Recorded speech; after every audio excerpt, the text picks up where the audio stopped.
Hey everybody. Reconnect.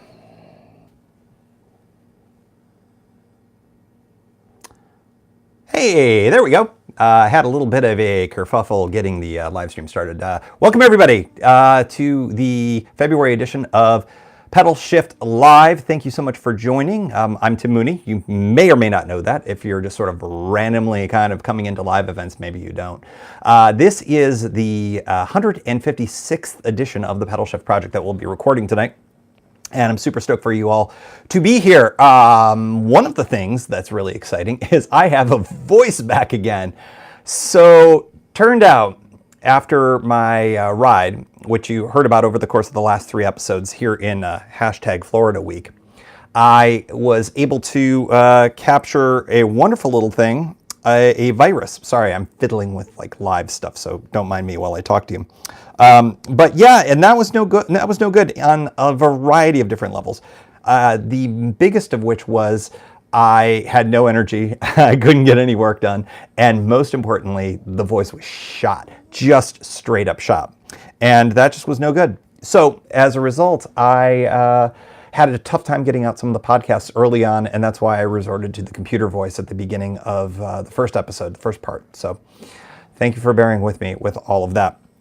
Talk amongst yourselves for a moment here. Basically, the way it works, if you've not joined a live show before, is we do a little bit of kind of banter. Let me know where you're coming from. Chat box. If you are looking at this through anything other than the YouTube page, you won't be able to get the chat box. So go to the YouTube page directly, and there's a little chat box there, and you can say hi and all that other kind of stuff. I will have my email up during the show, mostly for the Ask Me Anything segment, but also you can use the chat box as well. I'm pretty good with questions. We got a pretty good segment coming up, but always loving having the live audience to add some in. That's going to come after the wrap-up portion of the show, which will be the for the Cross Florida tour. So anyways, I managed to be a doofus and closed out of the live box, so I'm going to actually have to bring it up myself. One other thing is I'm going to be looking down a lot. You guys know, everybody who's been in the live show before, you know that occasionally I have to look down at this computer thing here, and it's not you, it's me, because I have show notes and other things like that. Anyways, I just want to make sure that everything's going. Brian, I saw hello. I'm glad that that's working out. Lighting's looking good. I'm hoping sound is good for everyone as well. Let's just see here. Now let's do a little feedback because I forgot my headphones. It's going. Brian, I saw hello. Ah, fantastic. The audio is good. All right. Let's see. So, Brian, I saw you were from Texas. Anybody else in the chat room you want to give a shout out about where you're at? Of course, I am live in DC.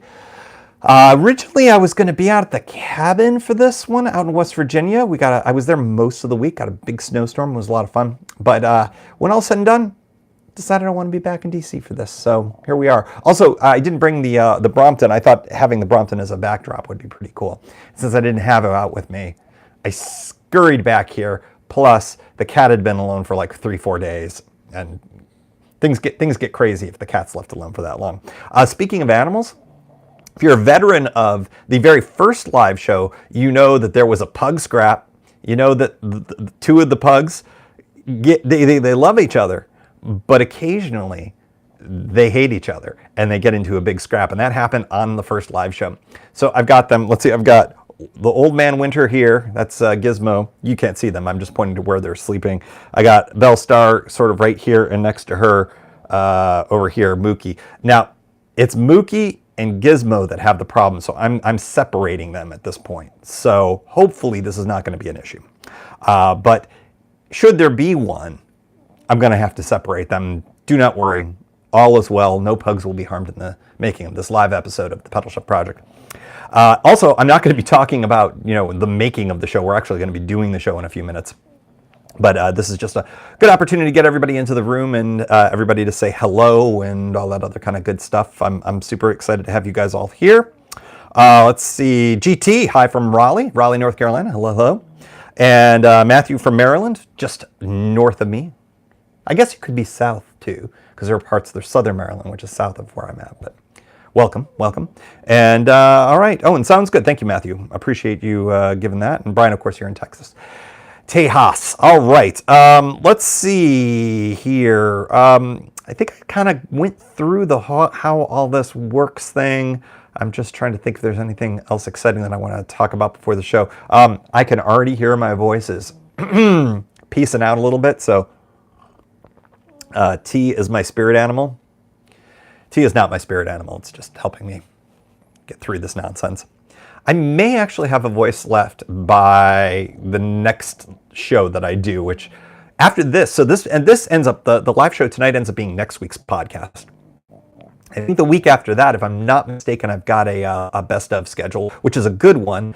And after that, I've got a ton of really cool stuff. I'll talk about that in the housekeeping segment of the show coming up.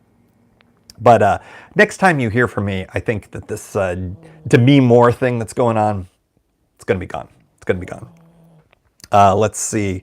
I don't know. Anybody have any thoughts, questions, concerns before we get rolling here? We've got we're at a where I usually go about 6, 7, 8 minutes before I get rolling the show. And I drink now because if you've been to any of the live shows before, you know darn well that once I get rolling, I never get a chance to drink anything because I'm just yammering away the whole time. So I'm getting my tea in right now.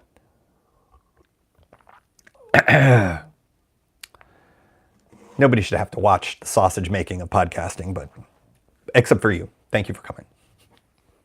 All right. I am recording. I am confirmed that we have good audio. I'm going to kill the bandwidth sucking of that video. I'm going to pull out the chat box in case anybody wants to say anything, which you feel free to chime in whenever you would like.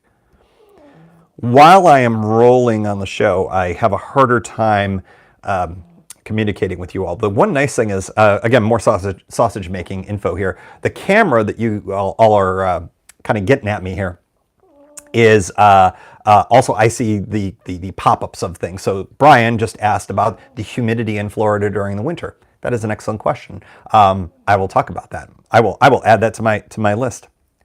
Or I can even just answer that right now. Humidity wasn't too bad. It was in the low 80s as a high, maybe in the let's say low 60s but right around sunrise, which is when I got rolling. I didn't notice the humidity. I didn't find myself to be too hot. As I mentioned on the show, I got way the F too much sun, way too much sun, and it was. It doesn't look like it right now, but I kind of scorched up like on one side of my face, and this part of my neck too, and it was just the weirdest kind of thing. I guess it was just because I was going in one particular direction, and the general hit of the sun on me was all on right here, and it got a little dicey. I mean. Not that bad, but I mean, that was sort of like, as we'll talk about, in a Charmed ride, it was the only thing that I think I have anything to complain about. It was just, I got a little too much sun. Whoops, But humidity wasn't too bad. Really wasn't at all. I actually, for a hot ride, which as I talk about ad nauseum, as you all know, I don't really like a lot of sun exposure. I tend to be deactivated by really hot temperatures, which is bad for summer bike touring, I suppose. But, for the most part, I was comfortable the whole time. I've gotten pretty good at the gear that I've got to kind of keep the sun off of me and to stay cool and all of that. And I'll talk a little bit about that as well. But temperate, very good stuff. All right, folks, here's what we're going to do. I've been rolling. I've been recording. Well, you knew that because you're watching me, but I not only am I recording video, that's you, but I'm recording audio as well on the good mic. One of the little secrets, I don't know if I've ever mentioned this, but I double mic myself for these shows. So you're hearing me through this itty bitty little thing. But the good mic is this one right here, and that's why I have that fine tonal quality that you all demand from my audio quality. I used audio quality twice in a sentence, didn't I? Okay. Here we go. What we do at the beginning of the show is I give a little bit of dead air. And what that does is it allows me to take out room noise. Every room has got a little bit of noise to it. I'd like to pull that out. And so we'll do that. So it's going to be about 5-10 seconds of me just doing nothing. You might hear the pugs, who knows? And then we'll get rolling. More tea.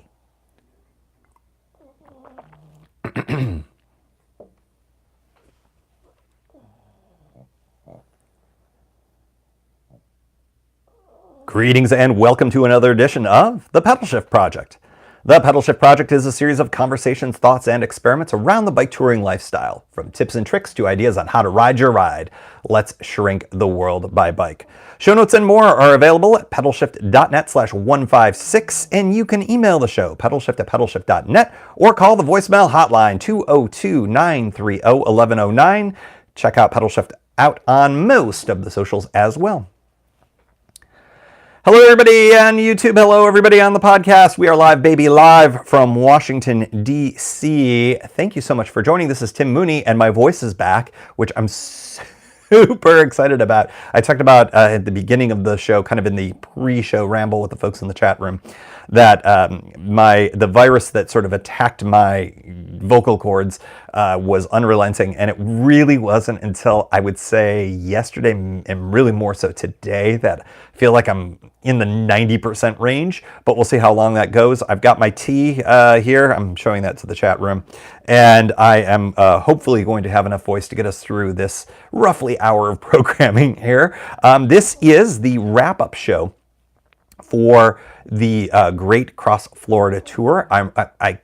It's been a really fun time pulling all of this together. I mean, the tour itself was great, but it's been really fun to pull these podcasts together in what I am kind of colloquially referring to as hashtag Florida Week. One of the consequences of the viral attack on my vocal cords was that I could not get the first show out on the Thursday 7 a.m. slot that I normally did. So we have been doing 3 shows in a row. We went Sunday, Tuesday, Thursday of this very week. So starting on Sunday, and now here we are on a Friday, and this is the 4th thing regarding the Florida tour. So I'm happy to have brought you Florida Week, or hashtag Florida Week, because you know, it was a heck of a tour, and I'm excited to kind of wrap it all up and give you some thoughts and ideas and my usual takeaways and all that other kind of good stuff. If you are listening to this and you would like to see me talking into a microphone and see my Brompton over my shoulder, go to youtube.com/pedalshift and go check it out. This will be the live show, Pedalshift Live number 156, and you can watch me talk into a mic doing thrilling microphone technique. So, first things up, before we really kick into the show, we'll do some housekeeping. We'll talk about the Florida ride, and then we're going to do the now 2 podcasts in a row Ask Me Anything segments. And I've got a bunch of good questions. For those of you who are in the chat room or who are otherwise listening live, shoot me either an email, pedalshift@pedalshift.net, or throw your questions into the chat box for the Ask Me Anything segment. And yeah, it can be bike touring, which is sort of the whole point of the show. But I answered questions about, let's see, I think Marvel versus DC last time. I think there was a Star Wars question in there. And we have a music-based question on this episode as I scroll through the AMA. It's mostly bike touring, but I am willing to submit myself to the AMA, I don't know, meme, motif, whatever it is. Ask me anything. All right. Let's start off with some housekeeping. First off, I want to say is to mark your calendars. We announced this, I think, a couple of shows ago, but I'm super excited about this. We, Pedalshift, I don't know, we, collectively, the collective we, the royal we are going to be doing a Pedalpalooza ride in Portland, Oregon, Friday, June 14th. This is going to be the first ever Podcast Palooza ride. This is going to be in conjunction with the Sprocket podcast, the Joyride podcast, and hopefully some more folks as well. This is a thematic ride. We have not done any actual work in figuring out where it's going to end up or how it's going to work out, but what the idea behind all of this is that there's going to be a podcast component to it. There's obviously a biking component and hopefully some beer components to it as well, or whatever beverage you would like to drink. So that's going to be coming. Save the date. Mark your calendars, kids. Friday, June 14th. Everyone is welcome. Free event, of course, as I think everything is in Pedalpalooza. I mentioned this before. I used to live, as many of you know, in Portland, Oregon, and I think the day after I moved, Pedalpalooza started, or at least that year, and I've never actually been to a Pedalpalooza, so I thought, hey, I've got a great idea to actually make one this year, and that is to organize a ride or co-organize a ride. So check that out, Friday, June 14th, and we'll be talking a lot more about details coming in future episodes, and many more details coming this spring. I got some other really cool, interesting events. I don't really do an events calendar for other folks, but these folks I've actually worked with before, and that's Annalisa and Eric. I'm sorry, it's Annalisa. I did this at the DC events too. For some reason, I have this Canadian portion of my brain that pronounces things like Canadians, and she pronounces it Annalisa, but I say Annalisa all the time. So it's Annalisa and Eric. They're back on the road for that Miles of Portraits thing that they've been doing. So we did a couple of events here in DC that I did the emceeing for, but now they're doing something even cooler. They're going to be out on the West Coast. They're going to be in Los Angeles. They're going to be Arizona, New Mexico. But the cool thing is they're going to be actually doing a tour through all these states, stopping off at REIs along the way, doing their Miles of Portraits stuff. Go check that out, milesofportraits.com/events. I'm super jealous because they're doing a little piece of the Southern Tier route, which it's been intriguing to me for a very long time. So go check them out. It's a really cool show, and they also are selling their magazine as well, which is super cool. And it's got all the pictures and all the portraits of the people that they met. It's really inspiring stuff, and you've heard all about them. They've been on the show before. So go check it out, milesofportraits.com/events. Also wanted to give a shout out to the sponsor for the last few episodes and for the next couple as well. That's Hawbuck Dyneema wallets. I carried one on the Florida ride, and I was sort of like, wallet. What? This thing was really cool. I really enjoyed using it, and Wes, the guy who kind of runs the whole show there, he's a very cool dude. Go check out his stuff over at Hawbuck.camp. It's one of those cool, what do they call them, top-level domains, TLDs. So hawbuck.camp. I should have something written here, but I won't because this is live. I can't do that. It's in the show notes. Go check it out. If you're interested in sponsoring a show like Wes did, go to pedalshift.net/sponsor. And yeah, if it's something that's bike touring or bike touring adjacent, like these cool high-tech, unstoppable wallets, man, let's talk. Pedalshift.net/sponsor. Speaking of supporting the show, Pedalshift Society. So lately there's been some bugs in the system, but I have actually fixed them. So how do I know this? Keith Spangler, Greg Towner, and Dan Gebhardt, all within the last few days, have actually joined the Pedalshift Society since I have actually fixed it like today. So if you're interested in supporting the show through the Pedalshift Society, especially if you were clicking madly away going, I want to support the show on a monthly basis, $1, $2, $5 a month, something like that. Guess what? It works now. I don't know what the issue is, but it's a PayPal thing, but it's all fixed now. So go check that out. That's pedalshift.net/society, and help support the show. It literally makes tours like what I'm going to talk about possible. That's no lying right there. It's Pedalshift Society that helps make that happen. Speaking of tours, like I'm going to be talking about, I also shot a metric crap ton of video, and it's going to be coming soon. I have literally not touched it yet because hashtag Florida Week was dominated with audio editing to get ready so that I could get them all out before the live show wrap up. So I'm going to be doing the video editing probably in the next week or so. So I'll make sure I get that all out in the newsletter, folks. You'll get it. I'll put it out on social. I'll talk about it on the pod as well. I got some cool video, some really interesting stuff. And I'm looking forward to editing that all together. I don't know how many episodes it's going to end up being. I tend to not like making them super, super long. And there may be, good dynamic breaks in there. I don't know. We'll have to see how that all goes. But Florida videos coming soon to a YouTube near you. Last but not least, in housekeeping, great things are coming in March. I got some really cool interviews lined up. We're going to be checking in with Steve again for the beginner series and a whole lot more. I'm really excited about how the show has just kicked off 2019 with a bang, and March is no different. So stay tuned for that. Newsletter, if you're not subscribed to the newsletter, I'll do a little bit of a preview of upcoming shows when I put out the March newsletter, when it should come out at the beginning of the month. Unlike the February newsletter, which just came out like yesterday or 2 days ago or something like that.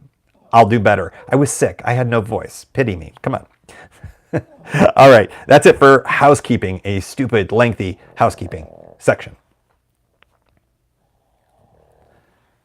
Live, folks, you know the drill at this point. In between segments, I usually just sort of, well, I put in that little ratchety bike thing in post. So, but this gives me a chance to have some tea because I can already hear it.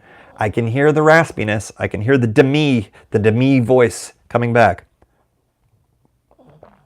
Much better ish. Thanks for joining, by the way. All right, so let's see. Next up, the actual meat of the show.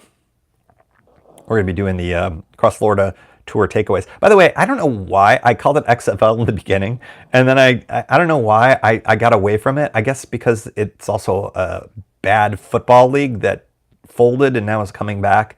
I don't know. Anyways, I got away from XFL, so I keep calling it Cross Florida now, which is what it was meant. But I thought I would be saying XFL and just it's easier, rolls off the tongue. It's easier to say than Cross Florida. But look at me.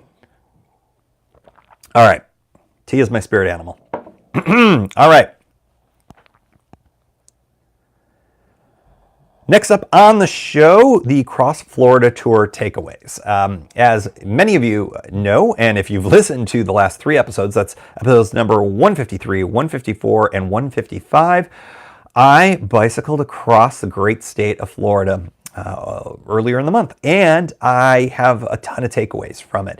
I think that the biggest thing that I would say as just sort of a threshold matter, I had never done any bike touring in Florida, and I had heard a variety of different things.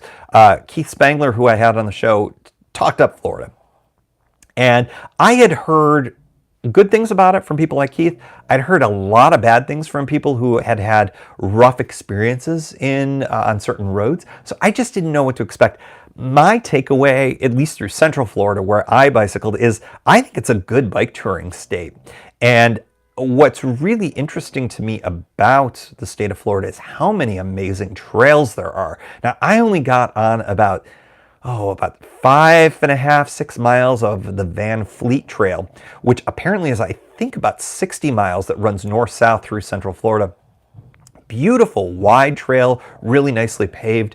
I think that the trail infrastructure in Florida is really, really well done in a lot of places. And of course, I had also learned prior to this trip that there is a mostly trail-based way to cross Central Florida. It takes a little bit of a different route than what I was wanting to do. And as I talked about, I think on the preview episode, I had kind of already committed to the route and the towns that I was planning to spend the nights in, which is why I didn't end up kind of deviating from it. And I'm glad that I did the route that I did, because I can always go back and do trails. I like that I kind of, threw the hat over the wall, as the old Irish proverb says, and did the roads that, some of which seemed were a little bit questionable. They ended up working out really well. I thought that the road riding, for the ones that I did at least, the roads that I was on, the roads that I pedaled on, I think that they were quite good. Many of them had great infrastructure, so we had really good wide shoulders, sometimes 5-6 feet wide. Many of them designated specifically as being bike trail, not bike trails, but bikeways, bike paths, bike lanes. So I thought that was really, really good. And when there weren't bike lanes specifically, there was one of 2 things that was available to me. The first thing was there was a sidewalk, and that was largely true in kind of the urban or suburban areas that I was going through. And I don't typically like riding on sidewalks, but I think that given the circumstances of what the riding would have been otherwise, I would have been in a very high speed, bikes not really scene kind of roads. And so I had no problems being on the sidewalks. I also get the impression that in Florida, riding on the sidewalks in a lot of areas is kind of, well, it's what's done. So, I found that that was a good way, and it was good infrastructure that was there. And I thought it worked really, really well. When there weren't sidewalks and when there wasn't a shoulder, I was usually on some very, very rural roads. Nova Road is probably the one that I talked about the most. That was on the third day. And it was 60 miles per hour in large sections of it, which feels really, really ridiculous to say, oh, it was a great road. But the asphalt was really, really good.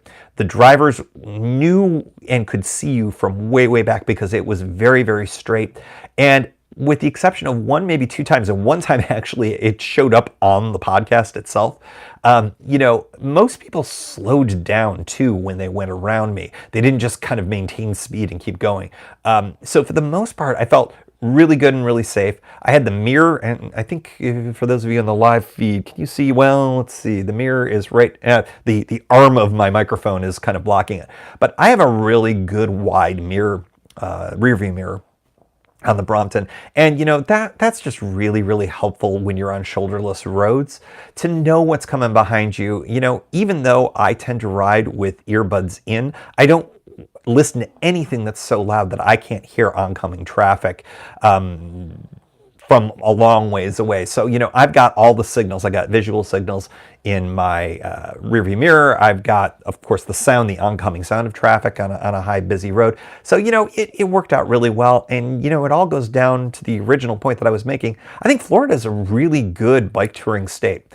I had no issues. I had no bad experiences. I had, like I said, a couple of, boy, I wish that person would have slowed down, or I wish this, or I wish that, but nothing that I don't get in DC or in California or in Oregon or wherever. It comes with bike touring. So Florida, for me, feels like a really, really good bike touring state. I talked about it, I think, on the preview episode, that I think Florida has really good bones for being a bike touring state. I just think that after kind of experiencing it a little bit, it's a good one. It's a good place to go to. And, I only have the one experience that I have in Central Florida, but when you look at maps and when you look at what's available, Florida does pretty well. It's a good biking state, real flat, let me tell you, except where it's not.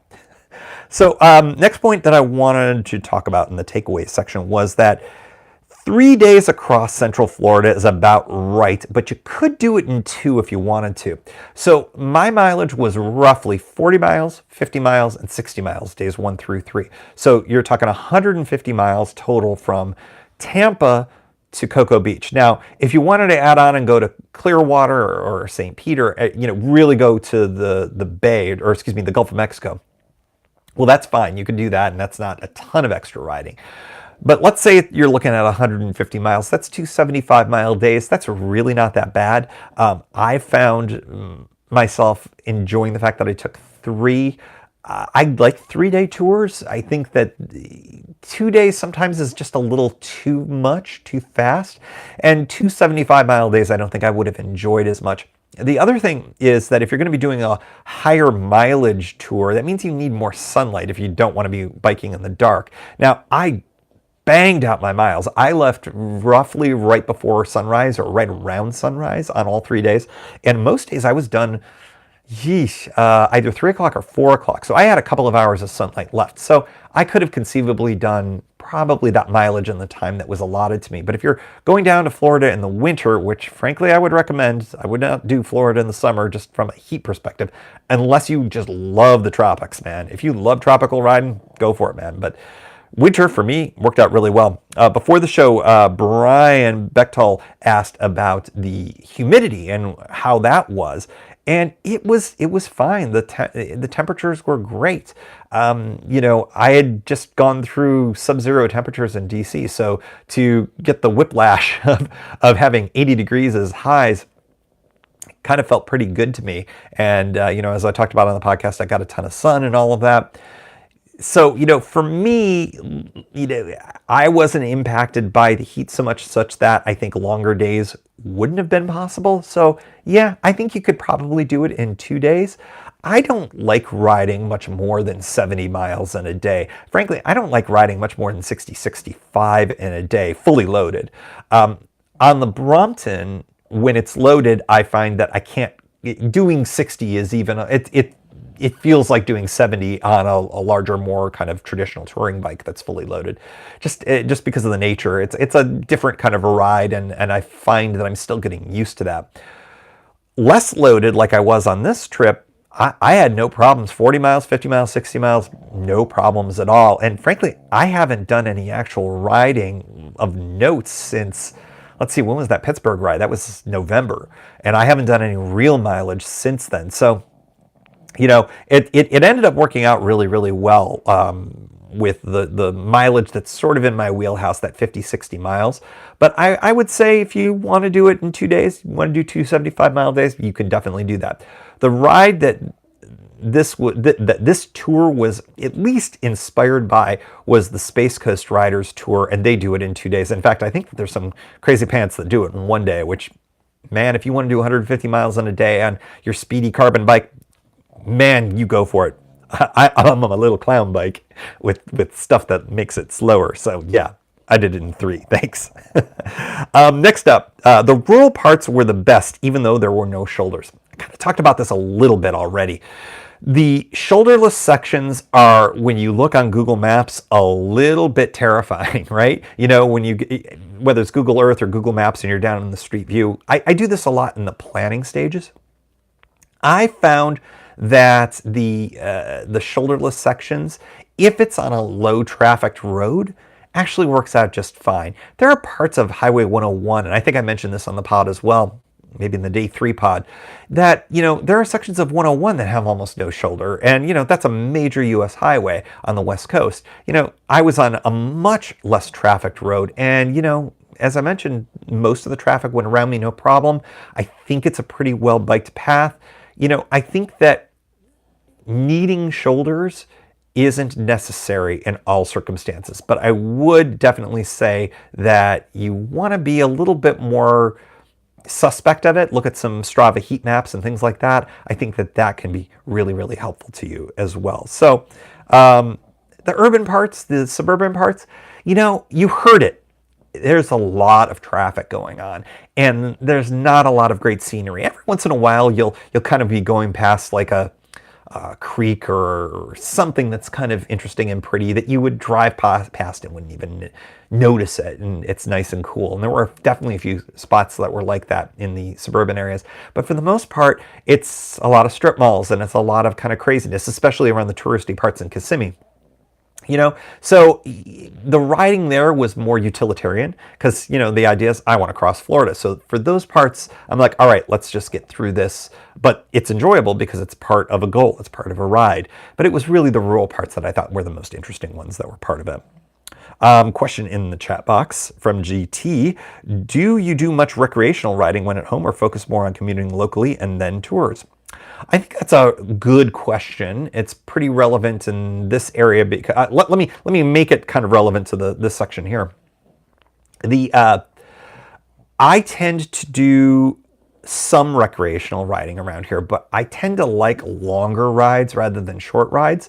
During good weather, I like to go out on the C&O Canal Towpath and I go out to Great Falls, and that works out really, really well for me because it's about a 15-mile round trip, and I'll bring a coffee with me, and I'll drink coffee and look at the waterfalls and stuff like that, and it's a good escape from the city.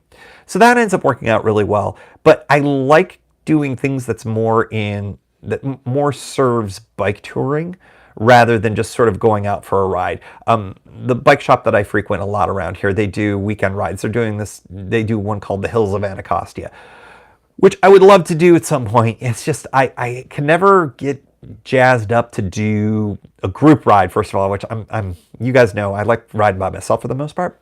But, it doesn't serve a purpose for me, except for maybe staying more in bike shape. So maybe, I don't know, I'm thinking out loud as I talk about all of this. But in any event, I think that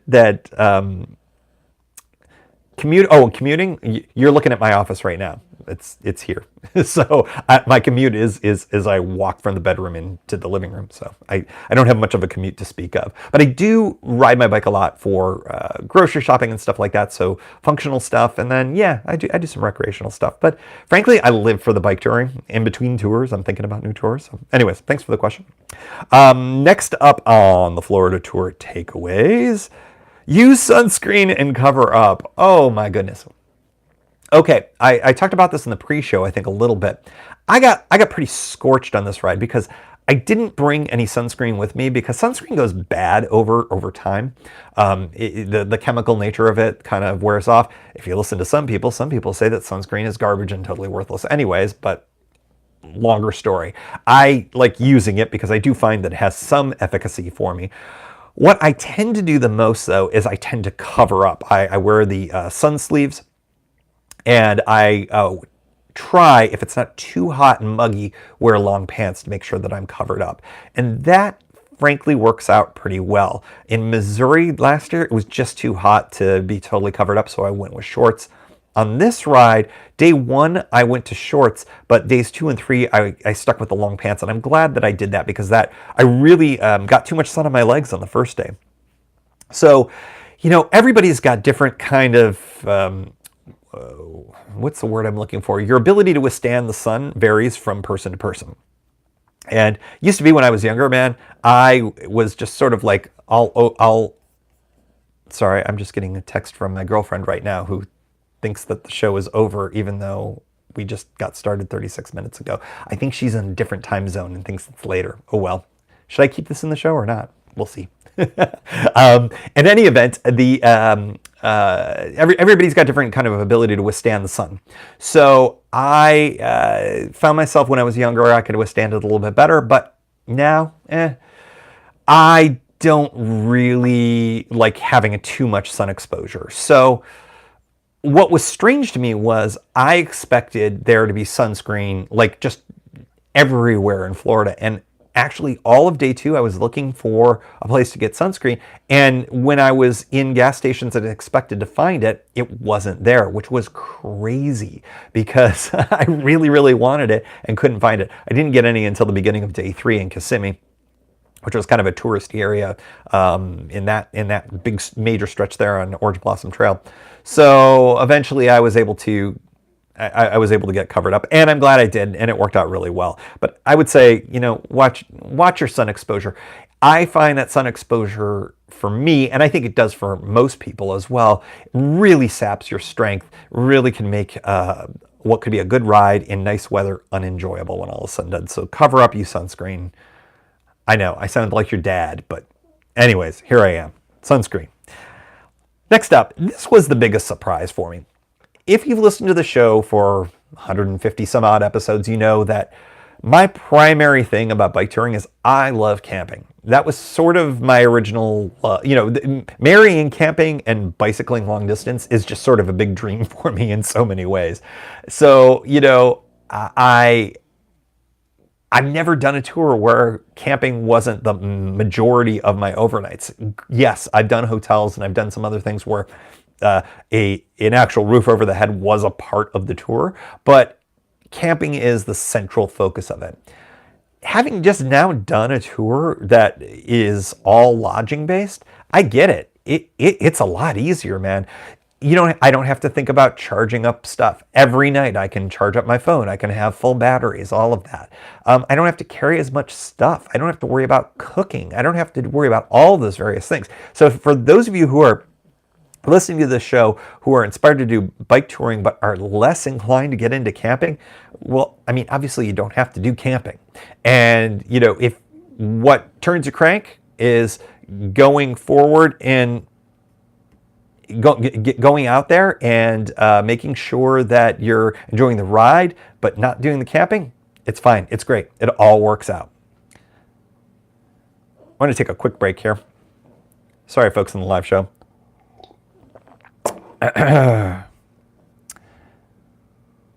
Just need to rest the voice for one quick second. I am recording. Sorry, folks, for whatever reason.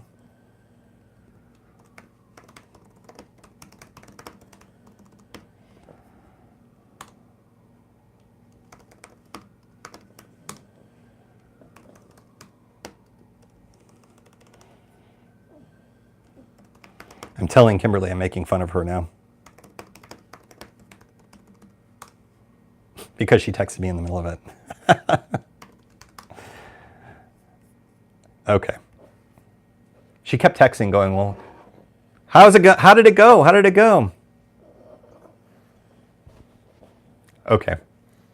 And now she says shrug. All right.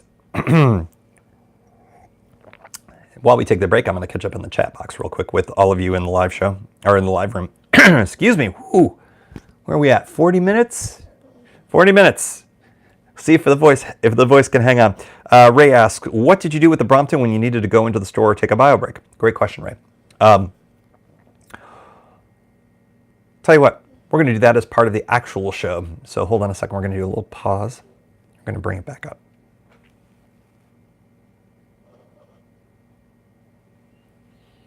All right, quick question from the chat box. Ray Jackson asks, what did you do with the Brompton when you needed to go into a store or take a bio break?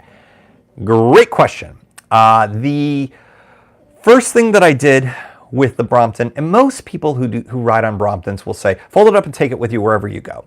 And if I didn't have a big Ortlieb pannier attached to the front luggage block, I probably would do that. It takes almost no time to fold it up and carry a bike in with you. It's a little on the heavy side. You can roll it around. It's fine.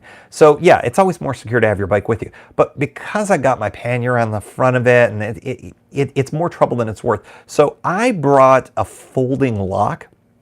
I used to have a really great cinch lock, which I lost in Missouri, and I'm just devastated because I want that back. It was also orange, which, as you all know, is my favorite color. But I've got a folding lock, which did a pretty good job. I'm going to rotate, for those of you who are watching on the video, the triangle where you can't really see it with the bike folded. The triangle in a Brompton is really, really, really teeny tiny. So doing the actual locking sometimes the geometry can be a little bit tricky, but I locked up every single time. I would never trust this bike in particular, any bike really, without locking it up, at least, the rear tire to the frame itself. But with this bike, since it's so portable, I think that I protect it a little bit more than any other bike that I've ever owned. Ray said it fits nicely in a grocery cart. That's totally true. I was never in any place that was a big grocery store with this bike on this trip. I'm thinking back to the California ride I did a few years ago, going up through Big Sur. I don't think I was in a big grocery store or, a Safeway or anything like that on that trip either, but I certainly would consider taking it in. Once it's folded up, most people don't really care about it. Like in a lot of places, if you have a full-size bike and you roll it in, they'll be like, oh, you can't bring your bike in here, blah, blah, blah. But this thing, you fold it up, people are befuddled and amused and confused. So yeah, it can definitely go inside of a grocery cart if you want. It just depends on how much other stuff you've got with it. I have no problem leaving stuff out on a full-size bike, so I have no problem leaving stuff on the smaller bike. I do take valuables with me inside wherever I go, of course the wallet, phone, things like that. But for the most part, somebody looks at something like this and if they don't know anything about it, there's no way anybody could unfold this and ride away. So in any event, I locked it up and I was happy doing it. Sandy Pizzio, hello Sandy. I've successfully used a 60-inch auto lock with my Brompton on tour. That's the lock that I like, auto lock. Not a sponsor of the show, but I have enjoyed their locks and I lost it. I think I was a backer of, did they do a backer thing on, if they did, I think I did it. And I was one of the early people out of Portland, Oregon, if I recall correctly. I don't know if I used a 60-inch version of it. I used a smaller version and it was just fine. Great locks, really enjoy them. They're great for touring. Not a sponsor, but I like them. All right, let's see. Next up is February. February, the month that we are in. February in Florida is an antidote to winter. I mean, long story short, it was not the worst winter ever here in DC, but it was wintry. And I know that during the really bad winters that we get, having so much time off of the bike from a touring perspective, I find that the first tour of the year in the spring is a little bit wonky. I think that this is going to be a permanent tour for me. Maybe not just the Central Florida one, but I think going down south or going someplace warm for a winter tour, it just has to happen. I really liked how easy, simple, and inexpensive this tour was. So I could see Florida being a repeat situation for me going forward. It was really, really great. Next up on the takeaways, you will never be lonely riding a Brompton. I think this has been a takeaway for every single one of my Brompton tours. It's a conversation starter, man. I mean, they are fun little bikes. And, especially when you fold one up, and somebody sees you do that, they're like, what? You'll never be lonely riding a Brompton. There will always be somebody who wants to talk to you about it. Especially, they want to know how much it weighs. And then they try to lift it up, and then it's heavier than they think it is. And then they're oddly disappointed by it. Shrug. Next up on takeaways, I ride better with minimal brakes. I'm going to spend a second here talking about this. I think that everyone needs to ride their ride. I mean, it's literally part of the introduction to the show, right? It's a mantra that is a part of this show. And the idea that I have always had is that, I should take lots of breaks because I'll be fresher. What I have been discovering over the last, I would say, couple of years is I'm actually, I think, a little bit better not taking breaks. I think, well, I shouldn't say that. When I take breaks that are more than just a couple of minutes long, I tend to have a hard time getting back up to speed. It's harder to get back in the saddle for me. I don't know why. I know lots of people who are great. They'll ride 3-4 hours and then they'll take an hour off, and then they'll hop back on the bike as if it's nothing. And in fact, they feel more refreshed. I'm not sure if I feel that way about myself. And this ride, if you look at, and actually, I'm not sure if the data from my Ride with GPS for my timing on the rides is in the embeds in each of the show notes. But when I looked at it, I spent a very minimal amount of time not riding as a percentage of the whole. It was really, really short breaks. And I felt great. Now, I don't know if it was because I was less loaded or whatever. Not loaded like drinking loaded, but like less load on the bike. But I just think that ended up working out real well. So I don't know. I'm going to experiment with that a little bit more. I think that also when the weather isn't as hot, I think if I just pounded out miles and it was 90 degrees on high humidity, the body core temperature goes up too much for me. Missouri was like that. So I think it's situational, but I think when conditions warrant, taking fewer breaks is better for me. I finished the day early, it feels good, and I really enjoyed that. So more to come on that, I think. And everybody rides a little bit differently, but that's just something I noticed on this ride. The next up is a dose of nostalgia is a good thing.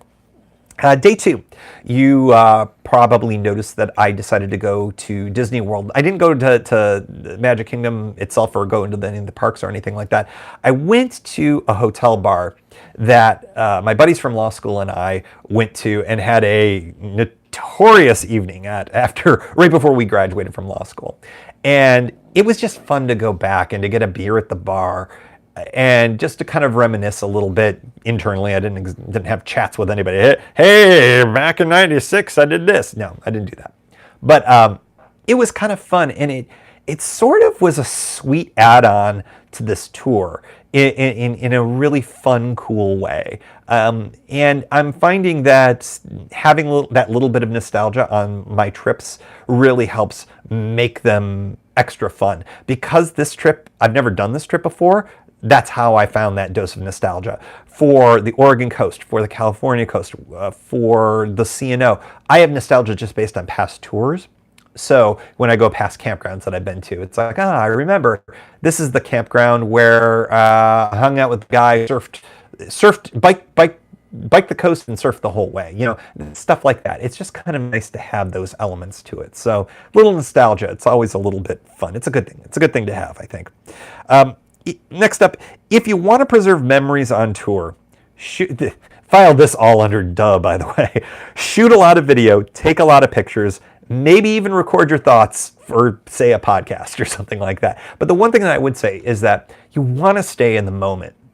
I think that's one of the trickiest things about doing these tour journals and recording all of that video, is that it would be really, really easy for me to focus on that element of it and miss out on just how great of a ride it could be. And there was one particular point in this ride, and I talked about it on the day 3, which was the episode that dropped yesterday as we're sitting here live. And that was when I noticed this little kind of dammed up area on the side of Nova Road there, and there were lily pads. And I stayed there and I took a little bit of a water break there. And there were periods of time when there weren't any cars for a mile or two in any direction. And so it was really quiet, and you could hear the chirping, and you could hear just the sounds of nature. And way off in the distance, I'm not even sure if the microphone picked it up, but you could hear a crop duster sort of circling off in the distance overhead, and one of those like little propeller planes. And it was just this one nice, cool little moment that I think will be a powerful memory for me for this tour. So, you know, I think it's great. I love the fact that I record all this stuff, not only just for you guys, I bring you all along and doing it for the show, but I like going back and listening because I forget, I mean, Swiss cheese memory, man. I forget so many elements of these tours. So when I go back, and occasionally I'll for research or whatever, I'll go back and listen to a podcast or something regarding one of the tours. And it's kind of nice to have those memories preserved, either in audio or in video or in pictures. And, you know, I just think that that's all really great, but don't let that get in the way of having those kind of lily pad moments. So that's another takeaway for me. Last but not least, before we get into some questions and some Ask Me Anything, the final takeaway was I had a great time at the Orlando meetup. And because my voice was so shot for all of the episodes, I never got a good chance to give an appropriate shout out to Greg and Kenny and my man Big Rick at the bar. It was a lot of fun, and it was really, really cool to kind of hang out. So I want to do more of these, and even if it's just a few people, it's super awesome for me to have an opportunity to meet up with folks and whatever. And I know, you know, I'm doing them in places where not everybody can necessarily get to or whatever. But you know, if you get a chance and we're doing a meetup, come on by, because it's a lot of fun, and I really, really enjoyed it. And this year I've had such great opportunities to meet up with people, you know, through the Miles of Portraits stuff, now the Orlando meetup, and you know, we're planning the Pedalpalooza thing. Really, really, it's something I want to do more of. So, and of course the live shows, which is really great. The live shows are kind of my favorite because I know that wherever you are in the world, if you got a couple hours in whatever day that I'm doing and you want to come by, we can do this, which is just kind of freaking amazing right now that I can yak away towards my phone right there, and you guys can interact, which is really kind of fun and cool. So, but especially Greg and Kenny, thank you for coming by. It was a really fun time. I told a story, which I've decided, I've never shared it. It came from one of my tours in the past, that for reasons that will become obvious when you hear said story, I can only tell it, during meetups, because, well, you'll understand if you ever get a chance to meet it. So if you want to hear the mysterious story, this is sort of the mysterious James of my bicycle touring stories. I cannot and will not tell it on an internet-based mode of communication. And you'll understand when you hear it. Kenny and Greg understand. So come to a meetup and you'll hear the story, perhaps. That is the kind of takeaways for the Cross Florida tour. Long story short, it was a ton of fun. It was a great escape. It was, you know, only 4 days worth of getting away from things, but, well, really like a week and a half when all was said and done, considering the virus that I got that destroyed my voice. But anyways, besides that, that was not the tour's fault. That was the plane's fault. That was the person who touched something that I touched on the plane or coughed in my direction or whatever. Anyways, I really, really think that Florida is going to be a part of what I'm going to do every winter, if only to make my touring kind of a year-round thing. So if you figure I can do a late fall tour up here in the Northeast, and I can do a winter tour, and then maybe do a spring tour somewhere in California or Oregon or something like that, well, all of a sudden, I'm touring year round. And that's kind of the dream of everything, for me at least. So yeah, cross Florida tour, Central Florida, aces, man. Tea time. This will be another break in the podcast. We're going to be doing AMA in a moment. So let's see. Jason, I get a kick that people ask, do you need to pedal more with small wheels? Yes, I get that every time. And it's kind of funny that, you know, it's a geometry thing. The one thing that the small wheels do is you get faster acceleration. I notice it. I've read that. I think physics says that too. But yeah, the gearing takes care of everything. It's really interesting how you hop on the Brompton and you expect it to feel different, and it does a little bit, but it's just because I'm more upright. But from a pedaling perspective, yeah, it's the same as anything else. It's really great. But acceleration is really fast. At least I find it is. And I think that's physics as well. All right, we're going to go into the Ask Me Anything section. I'm going to check my email. And let's see. Oh, okay. That was just a non-related email. So I have no emails in the queue, but I've got all of them in the show notes. For those of you who are in the live chat box, if you would like to ask an Ask Me Anything question, feel free to fire it away in there. I will answer them in basically no particular order, but I'm going to go through the ones that I've got first. And if you throw in something in the chat box, I'll interrupt this list and I'll jump to you because, frankly, you take priority because you showed up. Okay, that was a little weird, I'll admit. All right, more tea. 56 minutes since we went live. Cold tea does not help. All right, Jason, I'm going to start with you. You showed up. You showed up. Wait, that's weird. You showed the Dame. Oh no, there it shows up. See, there's a delay. So like, I get the questions here first in this corner, and then it shows up on my computer. So Damed One Catted. I don't know if I'm pronouncing your name properly or your handle. You showed up, ma'am, sir. Jason asks. Oh, I should do the intro for this.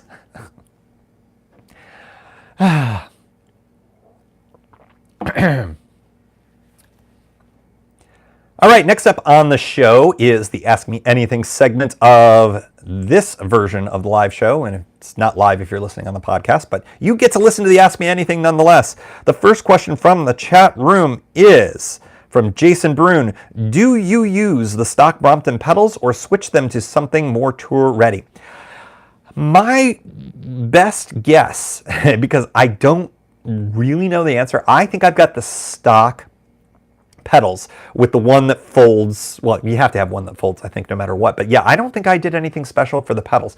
I will say the folks at Clever Cycles in Portland who built this bike, they actually added a couple of upgrades in the bike that I didn't ask for or wasn't expecting, including the Brooks saddle. I had asked for just the stock saddle, and they threw in the Brooks. I don't know if they meant to do that or if they...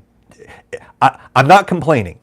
Zero complaints because I didn't own a Brooks saddle. But many of you know I'm weird. I don't get really big into super expensive saddles or super nice saddles, as nice as the Brooks is.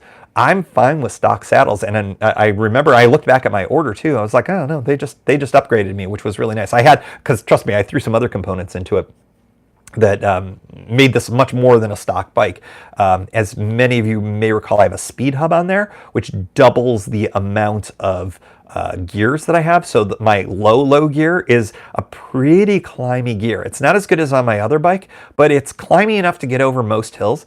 On really steep hills like Big Sur and some other ones that I've done, I do tend to hop off and push for a little bit, but not terribly frequently. I can usually do pretty good, even fully loaded. So this is a bike that can tour. But you know what? I think the pedals are a little on the heavy side, so I could conceivably swap them out. But I've got no complaints. They're very grippy on the bottoms of my shoes, I find. So I like them quite a bit. In fact, I think I like these pedals better than the junky stock pedals I have on my other bike. Pedals and saddles, man. I don't go too crazy about them. And I just do platform pedals. I don't clip in or do anything like that. GT in the chat room asks, what kind of podcast do you listen to when touring? Great question. I listen to the Sprocket podcast. Definitely. That's a favorite. I just listened today to their most recent one, which was a bicycle touring board game that they played with their guests. I listened to all 2 hours of that. That was fascinating. I'm like, I want to play this game. It looks really cool. Maybe I'll try to find a copy of it, and we'll do that with a group at some point. It seemed really cool. Other podcasts, let's see. I love. I think I did an episode way back in the day on some of my favorites. Love 99% Invisible. That's a really good one. It's about design that's hidden in the world. I tend to listen to some kind of newsier podcasts, of any variety. Like Washington Post puts out I think it's called the Daily 202 that comes out every morning. That's pretty good for kind of just like a daily news fix. I love the Sports Ball, so I listen to a couple of Buffalo Bills podcasts. Is there a Syracuse? There is a Syracuse podcast, but I don't think I listen to that. Let's see, what else do I listen to? I listen to a lot of stuff from The Ringer. I like their entertainment stuff. I like their things. Gimlet's got a bunch of good ones. I love Reply All. I'm hoping that their sale to Spotify doesn't impact those shows. I think that those are really, really good stuff. I'm trying to think. There's a lot of good stuff. I get into some of the true crime stuff every once in a while. Really like Dirty John. That was really good. The one about Theranos, the scammy blood test company. There's one that I think ABC News is putting out right now that's pretty good. I think it's called The Dropout. That's pretty good. So I listen to a little bit of everything. I also listen to music, of course. And on this ride for the first time, I talked about it, I think, on day 3. I listened to chill hop music, which is sort of like, gosh, somebody asked how to describe it. It's okay, so hip hop beats, but low tempo, and there's often like a little bit of jazz or like sort of like almost like older music, like almost loungy kind of music that's overlaid on top of it. Really got into that, especially on Nova Road, that really rural road. There was just something, it just got me into the rhythm. I work to that kind of music a lot lately because there's usually there's no lyrics or anything like that. So that was pretty helpful. And Nirvana. So there you go. So podcasts and music, that's what I listen to. Moving on to some of our email contestants here. From John S. Any chance of doing a multi-day tour on a trike? Seems like there's more of them on trails, especially us gray hairs. Look, I'm joining the gray hair, gray beard club slowly but surely here. So I will not have you denigrate the gray hairs and the gray beards. Trikes. I've never ridden one. I don't know a thing about them. However, I was just at a bike show recently, and I briefly interviewed a maker of a recumbent trike, and got a little bit of audio that I'm hoping to put into a future episode about touring and things like that. I would love to learn more about it. I don't own one. I would love to get out on one and see how it feels. Of course, I had Jasmine Reese on the show, and she swears by it. She was unable to continue bicycling because I think it was wrist issues that she had, and she moved to that recumbent trike, and that just made all the difference for her. So, I think that they are excellent. It goes back to the ride your ride kind of a thing. If that's the type of pedaling vehicle that you want to use and you get into, man, more power to you. I think I could see myself going to those at some point. I would love to try it just to see what it felt like. I think they seem kind of cool. But yeah, definitely want to do some more episodes on stuff that I don't necessarily do myself. So getting some more guests on the show, and maybe I'll have Jasmine back on to talk a little bit more about it, because she's a great ambassador of the recumbent trike. Let's see. Next up, we've got from Brian B. I think that's Brian, who's also in the chat room as well. I'm assuming, Brian. When you are out on tour, are you seeing more people using the 650B/27.5-inch format? That's referring, of course, to your wheel size, your tire size. If so, are they riding mostly gravel or pavement? Okay, the person that is, I think, spending the most time on, I'll say, wacky tire size, and that makes it sound like that I'm denigrating it. It's just that it's tire sizes that aren't the usual 700C or 26 inches. I think here in the States, 700C and 26 inches. Those are the two tire sizes that you see the most. I think for touring, you tend to see 700C be the dominant one. That's roughly a 29er. In fact, I think you can fit 29er wheels on it. People who are real bike shop folks can chime in and tell me if I'm right on that. The person who's really been chiming in a lot on these different size tires is Russ Roca over at Pathless Pedaled. He's been doing a bunch of videos over on the channel, and I don't know if many of those have made it to his podcast. I think because the podcast is mostly the interviews. But check his stuff out, because he's actually riding a lot of these different sized tires, and different sized tires will have different kind of value on different surfaces, like you talked about. The hashtag Highway Vagabonds chimes in with the hashtag supple life that Russ throws out. I think he's making like swag with that, man, making the merch with it. I think that's awesome. Hashtag supple life. I haven't found a compelling reason to try those wheel sizes myself. Mainly because then when you change the size of your wheel, you gotta monkey with all sorts of other stuff in your bike. And obviously the Brompton, again, for the podcast people, I'm gesturing. For live show people, you can see me gesturing. You're at 16 inches or bust on the Brompton. That's just how it is. So like I'm 700C at 16. So I have a wide difference in my tire type. So for me, I have not seen, mainly because I'm not questioning a lot of stuff, and I'm not sure if I would notice a 650B. 650B was the one you were talking about, and I don't think I would notice it unless I was like right up next to it and could compare it to my 700C, because it's not a huge difference. I wouldn't be surprised if I saw more of those on the C&O if I paid more attention. But yeah, it's largely going to be kind of what you're used to and what you want. I know the bike packing type of folks may be moving more towards those kinds of things, I think. Again, I'm a little bit ignorant on these, largely because I haven't looked into them super heavily. What I know is what I've kind of gleaned a little bit from Russ's stuff. So go check out Pathless Pedaled for more on that, Brian, because I think that we're seeing more unique wheel sizes. It's one of the other kind of trends that we're starting to see. And I think that we're starting to see some more differentiation based on surface type that you're going on, which I think is great. One thing that I would say, that if you're into more expedition style touring or long distance touring, I think that there's an argument that could be made that you should stick with either 700C or 26-inch wheels and therefore tires, because those are the types of wheels that you can get virtually anywhere. You could roll into a Walmart or a Target or something like that and get those tires. You may not be able to get a 650B tire if you needed to replace it. Would that come up a lot? Who knows? But if you're one of those types that's going to be doing the Alaska to Tierra kind of ride, and you're in the middle of South America, I'd be on a 26 or a 700C myself, unless I did some more research and found out that you can get 650B tires any place. But my basic knowledge base, in rural parts of at least the US, you're not going to find those very easily. So, it depends on what you're doing and, what you're willing to do. Or you could carry one. I know lots of people carry spare tires, which it's a lot, man. It's a lot of extra to carry. All right. Keith Spangler has 3 questions. Friend of the show, Keith. Keith is in Vegas right now. He said he might be able to join. But if he's not, he's going to listen to this after the fact. Question number 1 from Keith in the Ask Me Anything segment.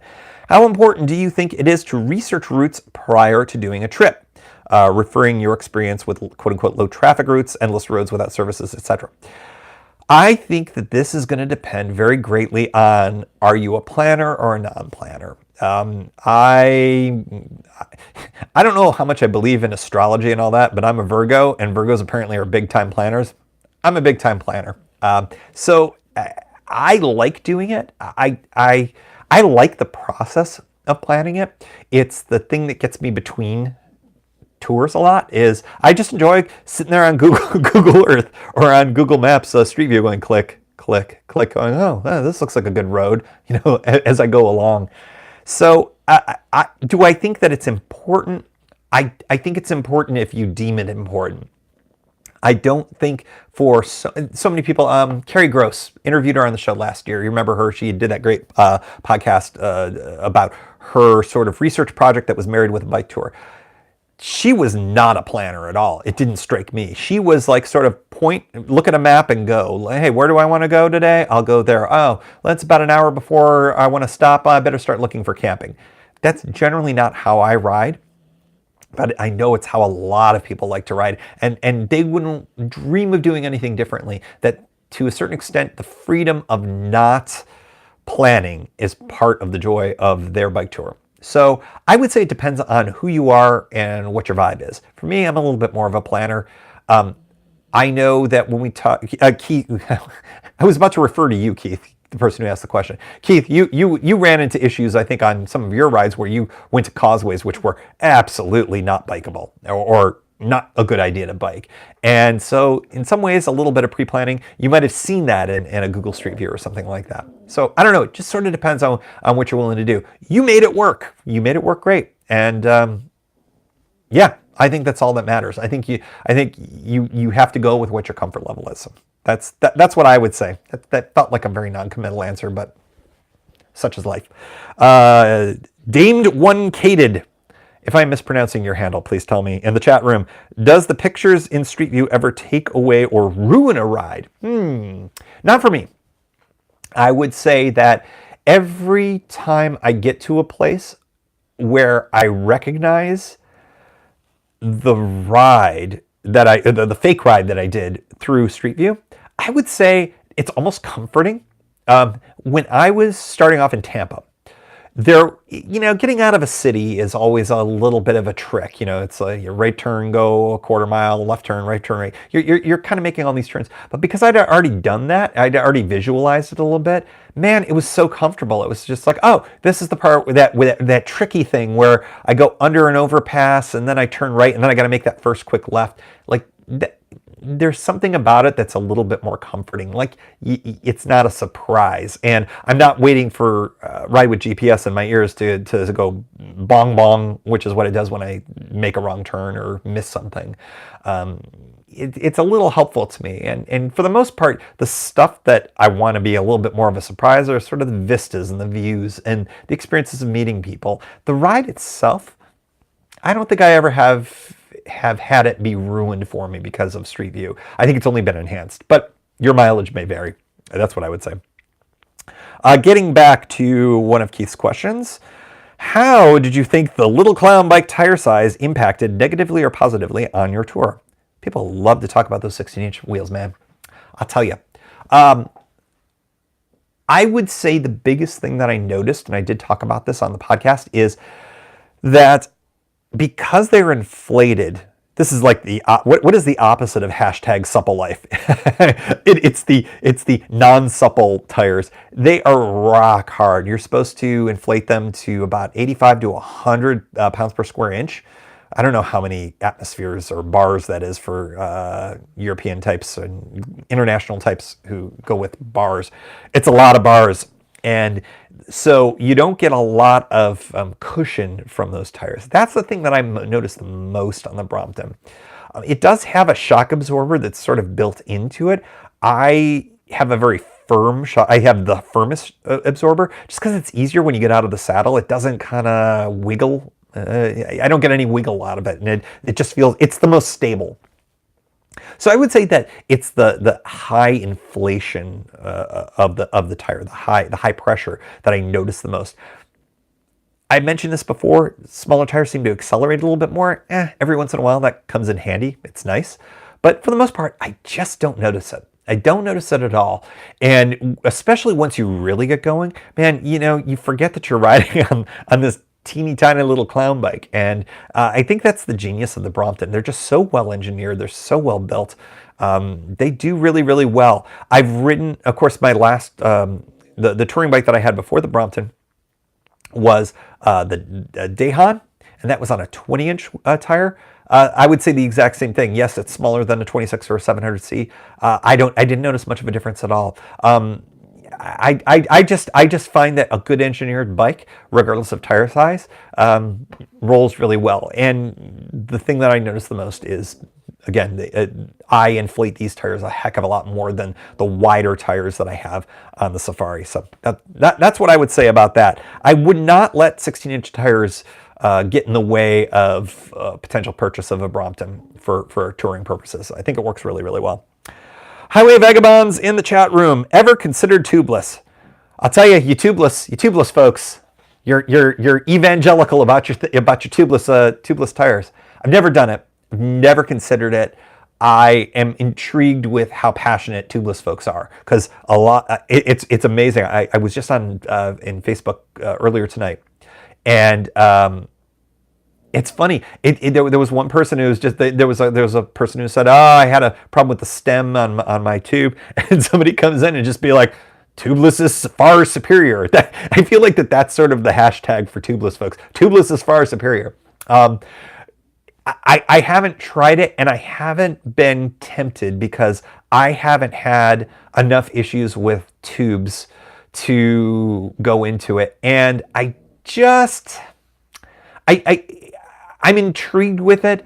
I just haven't felt compelled by it. And Highway Vagabonds says, love them, changed all bikes over to them. And that's the experience I think I see from so many folks who are into tubeless. Like, once you're into it, man, done. You're in. I think that the one thing that I like about tubes is I can take care of it if something screws up in the field with no one around.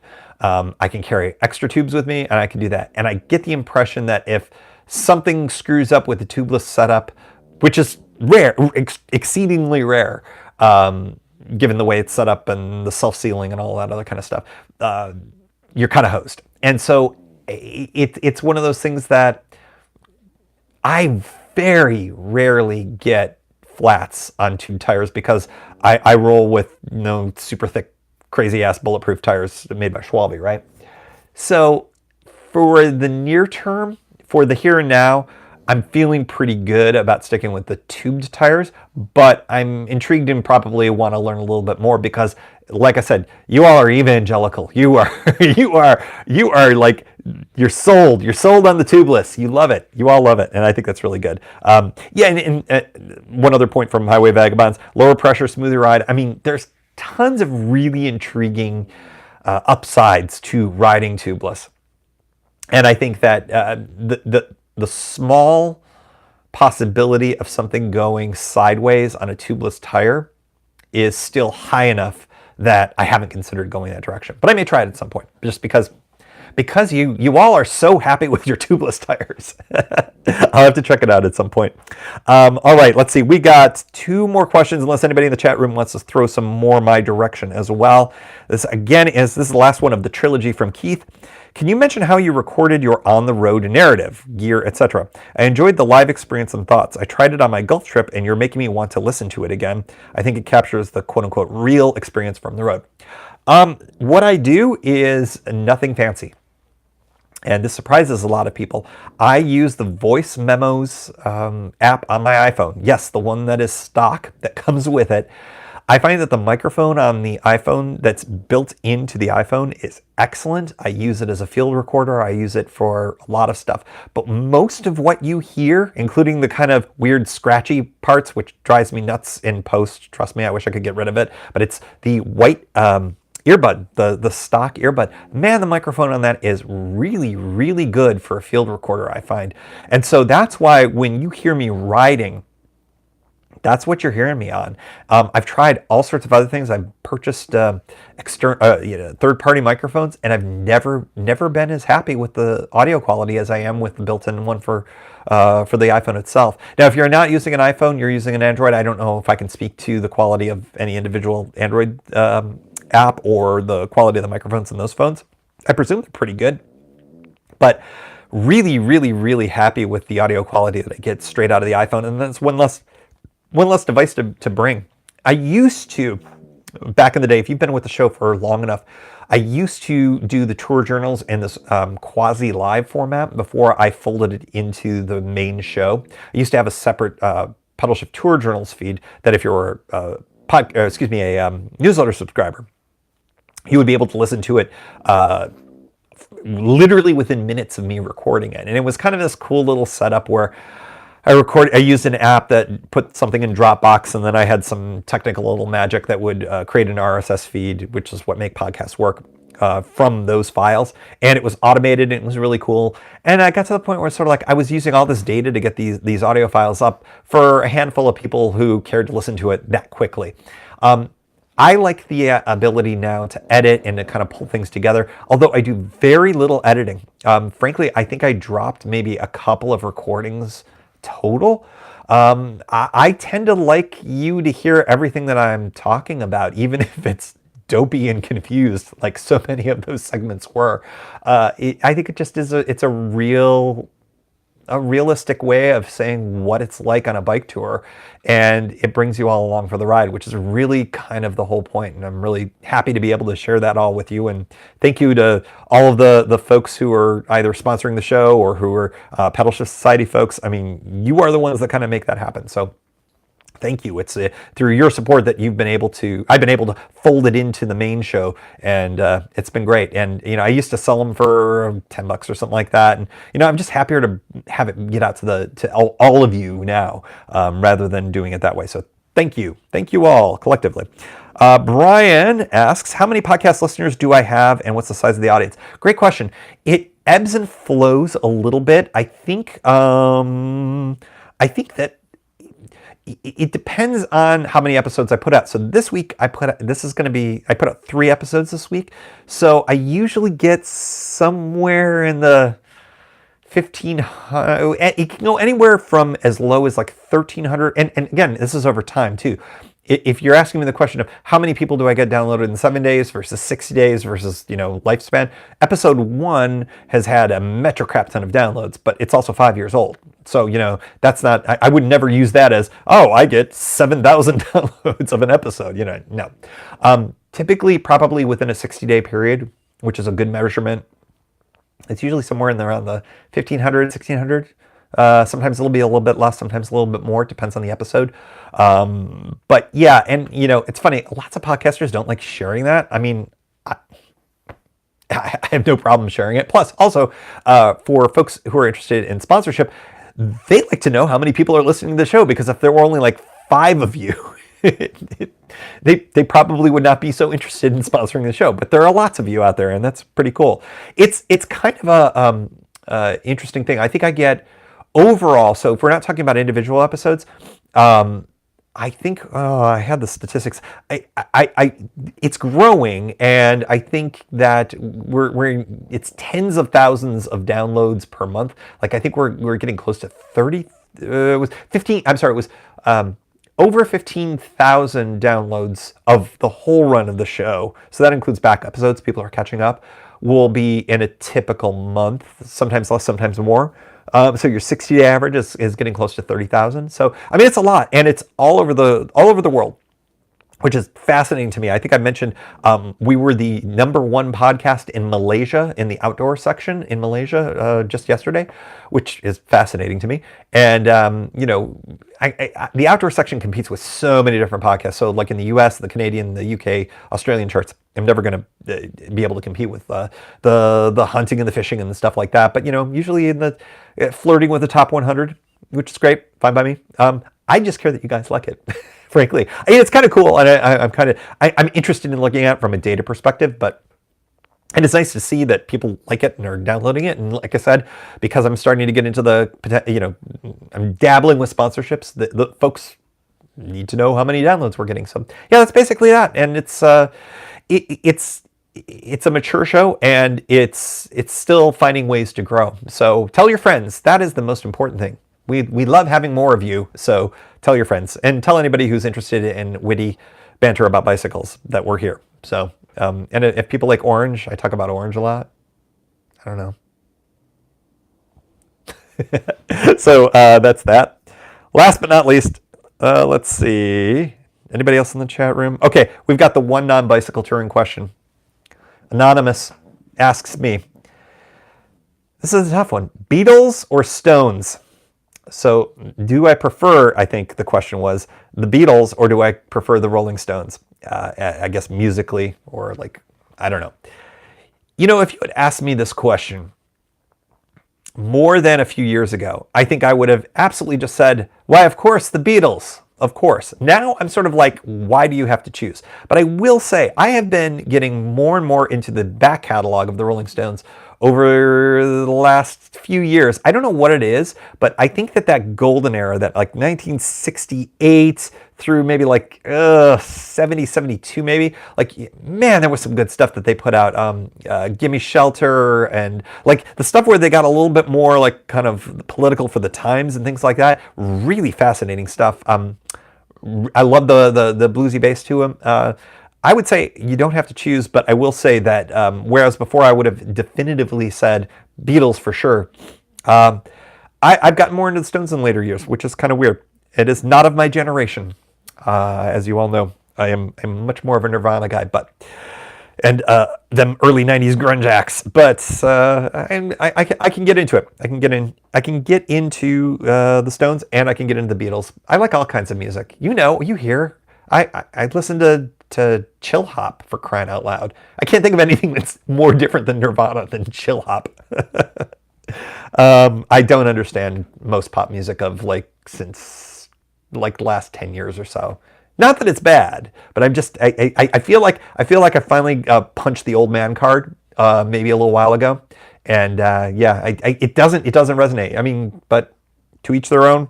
I celebrate all forms of music, even country music, because my girlfriend makes me listen to it. I'm going to yet another Garth Brooks show. This will be, I think, my 14th Garth Brooks. I've never seen any act 14 times, but I'm seeing Garth Brooks apparently 14 times. Pittsburgh in the spring. Very excited about it. Folks, that is the end of the show. I wanted to thank everybody for all of your questions, including my massive non sequitur at the end there regarding music that pulled me into Garth Brooks and I guess into modern pop music as well. Thanks so much for joining. I'm really excited to have shared all of the Cross Florida stuff, the Florida Week stuff with you. It was a really great trip, and I'm really excited to have been able to share it with you. All right, that's going to be it for the podcast. I do want to say thank you. I'm going to do the read for the Pedalshift Society in post because it is a little bit on the long side. But since I fixed it, I've had a whole bunch of folks who joined just within the last, I want to say, couple of weeks. The most recent folks, Miguel Quinones, Alejandro Aviles Reyes, and if I am mispronouncing your names, I deeply and humbly apologize. I had to squawk out those. I wanted to make sure that I got them when they came in, and my voice was at its absolute worst. So if you listen to the roll call, you're going to hear a substantial difference. I sound like Casey Kasem, and you got to be a little bit older to know that. He was the guy who used to do American Top 40, and he sounded like this, and that's what I sounded like. And it was really funny.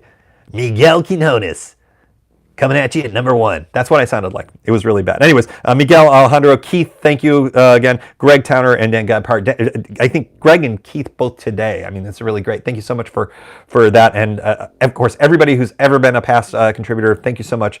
You are what makes this happen. I'm super, super excited to bring tours like this to you, in part because of support from people like you. Folks, in the live stream, thank you again for joining. I hope this was fun. It's always fun. I'm just yammering away for an hour and a half and talking to myself, it feels like, but there's interaction. I know you're still sticking around. I can see, let's see, right here is where I can tell that you're still in the room. So this video should be available still after the fact, so you can come back and rewind to some of the worst parts of my presentation. Please feel free. This will be episode number 156 of the Pedalshift Project, coming next Thursday. Tune in to see what I cut out. 7 a.m. next Thursday.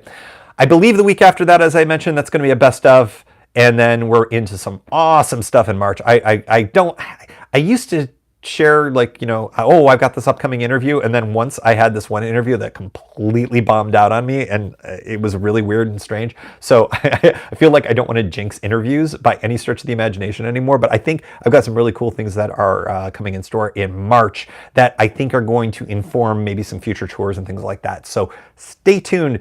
and come back for all of those. So thank you once again. I'm super excited to have done yet another live show. We'll do another one probably in another couple of months. Stay tuned for all of that. And thanks again for joining. Now is the awkward part where I have to click on that little X right there.